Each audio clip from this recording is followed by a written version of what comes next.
ሻሎም ሻሎም ሻሎም ቤተሰብ እግዚአብሔር አምላኽ ከመይ ቀኒኹም ሰላም ጸጋ ምሕረት ናይ ክርስቶስ ምስ ኩልኹም እዩ ኣናኹም ሰላሐዲኔ ካብ ንክርስቶስ ዝገልጽ ትውልዲ ዓለም ለኸ ቤተ ክርስቲያን ስቶክሆልም ስዊድን እግዚአብሔር አምላኽ ስሙ ይባረኽ ንዓመት ብሳህለኻ ትኽልለኸም ድብል መጽሐፍ ቅዱስ እግዚአብሔር አምላኽ ብምሕረቱ ብሳህሉ ከሊሉ እዚ ዓመት እዚ ብጸጉኡ ብረዲኤቱ ክንውድኦ ስለ ዝገበረና ልዕሊ ዝኾነ ይኹን መጀመርታ ምስጋና ንእግዚአብሔር አምላኽ ከቕርብ ፈቱ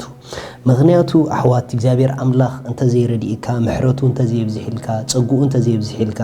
ኖና ዓመት ክትሓልፎ ንደቓይቅ ክትሓልፍ ከማን ኣይከኣልን እዩ ስለዚ ኣብዚ ብዙሕ ፈተና ብዙሕ ዝኾነ መከራ ወሪዱ ብዙሕ ህልቀት መጪሉ ዝነበረ ዓመት እግዚአብሔር ግን ከም ቃሉ በትዝበለና መሰረት ኣብዚ ዓመት እዚ ከኺደና ስለ ዝራእናዮ ክብርን ምስጋናን ንእግዚአብሔር አምላኽ ይኹን በሐቂ እግዚአብሔር ንቃሉ እሙን አምላኽ እዩ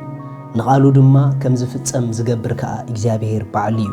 በሐቂ አምላኽ ነቲ ዝሃበና ቃል ከም ዝፍጸም ገይሩሉ ኣብቲ ኣይስረሐሉን እዩ ድበሃለሉ ዝነበረ ጊዜ ክንሰርሕ እግዚአብሔር አምላኽ ኣብ ብዙሓት ነብሳት ዕድል ክበና ኸሎ ርኢና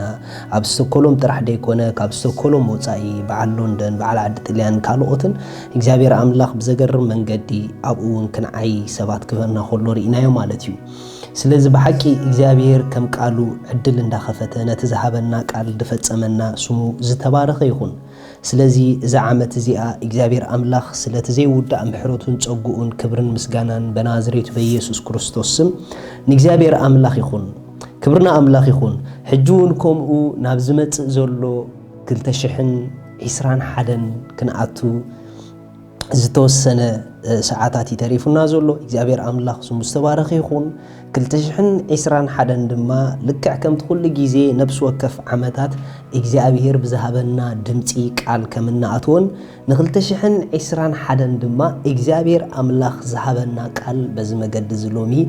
ከም መሓላልፈልኩም ነዚ ቃል እዚ ተረዲእኩም ኣሜን ኢልኩም ዝተቐበልኩሞ በሐቂ ናይዚ ዓመት እዚ ዝመጽእ ዘሎ ቃልኩም ክኾነልኩም ኣብዚ ቃል ደው ኢልኩም ድማ ንዓመትኩም ብምሕረቱን ብጸጉኡን ክትነብሩዋ ይኹን እግዚአብሔር አምላኽ ስሙ ይባረኽ ስለዚ 2021 ናይ ምንታይ ዓመት ምዃና ቅድሚ መንጋረይ ሓደ ሰለስተ ጥቕሲ ቀዲመ ክነግረኩም ካብተን ሰለስተ ጥቕሲ እውን ናይ ምንታይ ዓመት ምዃና ክትግምቱ ኢኹም ኢለ ተስፋ ይገብር ወይ ኣብ ልብኹም ክትረኽብዎ ኢኹም ኢለ ተስፋ ይገብር በጣዕሚ ተሓጒሰ ዘለኹ ምኽንያቱ እግዚአብሔር አምላኽ 2021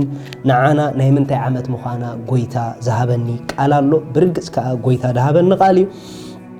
እዚ ቃል እዚ ድማ አይ ብሊቭ ኣብ ዝመጽእ ዘሎ ዓመትና ፍሉይ ዝኾነ ናይ እግዚአብሔር ኢድ ከርኤና እዩ እግዚአብሔር አምላኽ ስሙ ይባረኽ መጽሐፍ ቅዱስ ኣብ ወንጌል ዮሐንስ ሓደ ሰለስተ ጥቕሲ ከንብበልኩም ብዝበለጸ ግን ስለ 2021 ተዋሂቡና ዘሎ ቃልን ኣሰራርሑኡን ኣካይድኡን ኣፈጻጽሙኡን ዝብል እንደገና ድማ ናይ ጎይታ ደምን ስጋን እንወስደሉ ናይ መጀመርታ ናይ 2021 ጽባሕ ቀዳም ዕለት 2 ሰዓት 4 ብዙም ክንራኸብ ኢና እቶም በሐቂ በዝናትና ዌብሳይት ትካታተሉና ኣሕዋት ናይ በሐቂ እዚ ቃል ንዓይ ወሲደ ኣለኹ ትብሉ ኣብትናትና ዙም ሚቲንግ ኣቲኹም ብስፍሕ ድበለ መንገዲ ስለ ናይ 2021 እግዚአብሔር ዝሃበና ቃል ክንዛረቢና ገለ ዝተወሰነ ነገር ከካፍለኩም ሓቢርና እውን ናይ ጎይታ ደምን ስጋን ወሲድና ንድመጽእ ዘሎ ዓመትና ክንፍልሞን ክንጅምሮን ኢና ስለዚ እቶም ክትሳተፉ ምሳና ትደልዩ ኣብዝናትና ፌስቡክ ኣብ ታሕቲ ዘለኩም ኣብኡ ኣቲኹም ናይ ዙም ኮድ ኩሉ ኣብኡ ክገብሩልኩም እዮም ንቐዳም ሰዓት 4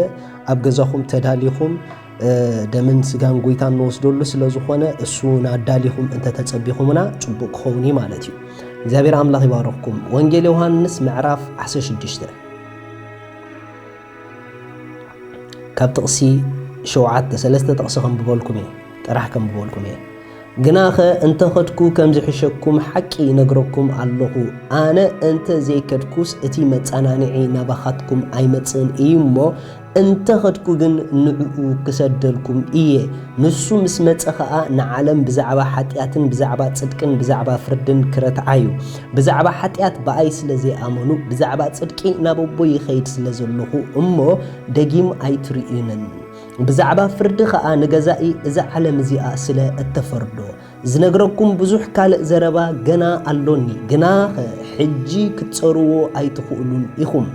اتي منفس حقي مسمت جنا جلوري نسو نزسمعو زبلئي ززاربن بر كابرؤسو أي زاربن إيمو نسو نتزمت كفلتكم ناب كل حقون كمرحكم إيو هاللويا نسو كاباي كوسدن كنغركمن إيمو نعاي كخبرني إيو اتي نايبو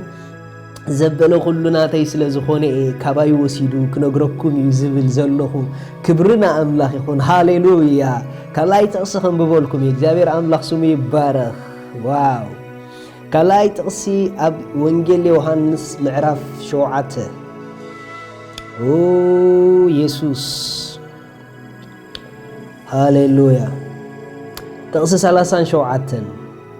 بتا دحرويتي عباي معالتي بعال يسوس دو إلو تشدره بلون زتأمئن تلو نباي يمتع أمو يسته بأي زأمن تتصحف كم زبلو وو هاليلويا كاب كبدو رباتات ماي هيوت كوحز إيو يسوس جنا سلا زي كبره منفس قدوس أي وردن نبرمو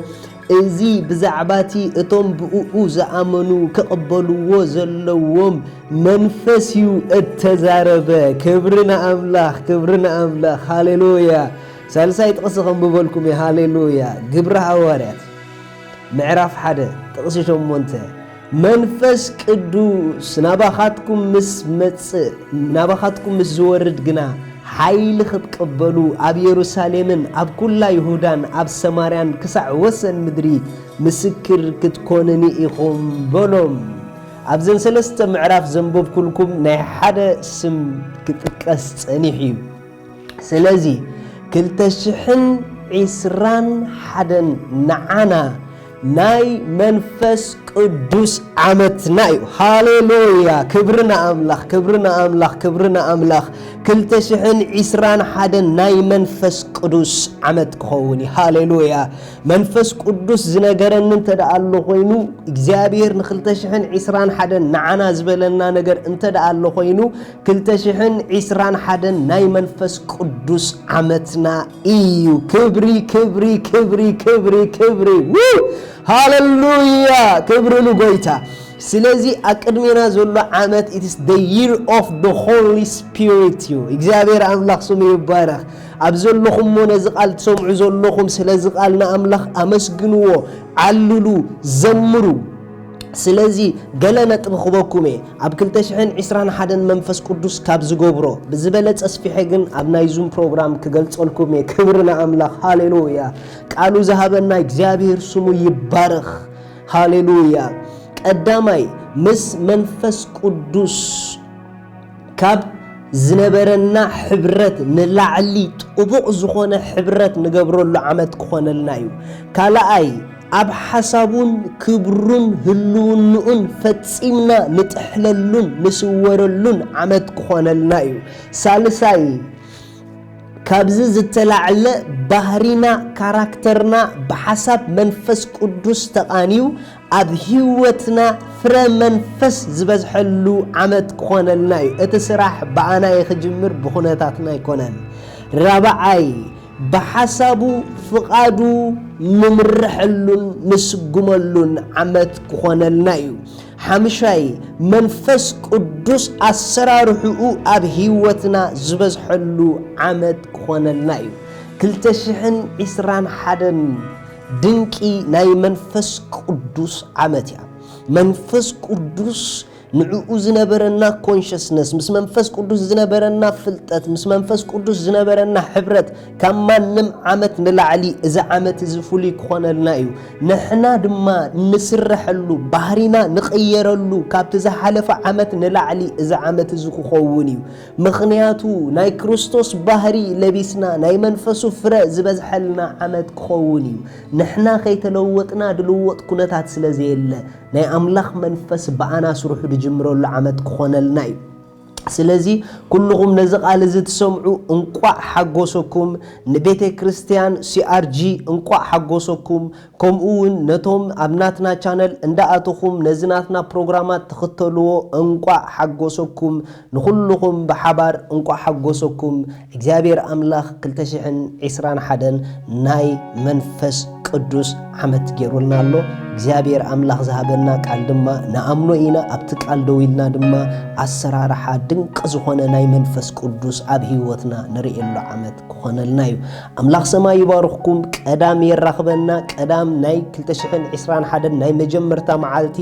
ደምን ስጋን ጎይታ ክንወስድ ኢና ብዙም ክጽልየልኩም እየ ፈውሲ ዘድልየኩም ሰባት ሽዑ ክትፍወሱ ኢኹም ድንቅ ዝኾነ ናይ መንፈስ ቅዱስ ምንቅስቓስ ክትርኢ ኢኹም ፕሊስ ንቐዳም ተዳሊኹም ኣብ ዙም እተው ኢኹም I will pray for everyone ንኹልኩም ክጽልየልኩም እየ ኣብቲ ዙም ተኣቱ እግዚአብሔር ድንቅ ዝኾነ ናይ ምክፋል ሓይሊ ክገብረልና እዩ 2021 ሓይሊ ተኻፊልኩም ክጅምሩ ኢኹም ኣምላኽ ሰማይ ምስ ኩልኩም እዩ እዚ ዓመት ብኩሉ ነገር ኣብ ጎንና ደው ዝበልኩም ኣብ ጎንና بتصلوت يكون بفاينانشال يكون بكل نجار دوز بولكم كيمس جونكم كحلف أيدلني كابدك أنا جميرو خنايسي أرجع أبلات كلكم جميرو كسب كالوت كلكم تكاتاتوا لنا سلا أبلبهم أملاخ مجوز ذهبنا كيمس جناكم كحلف أيدلني زابير أملاخ يبارككم سالات صلوتكم ينادوا إلنا زلنا سلينا مثل لاي أيتقارتوا I love you so much shalom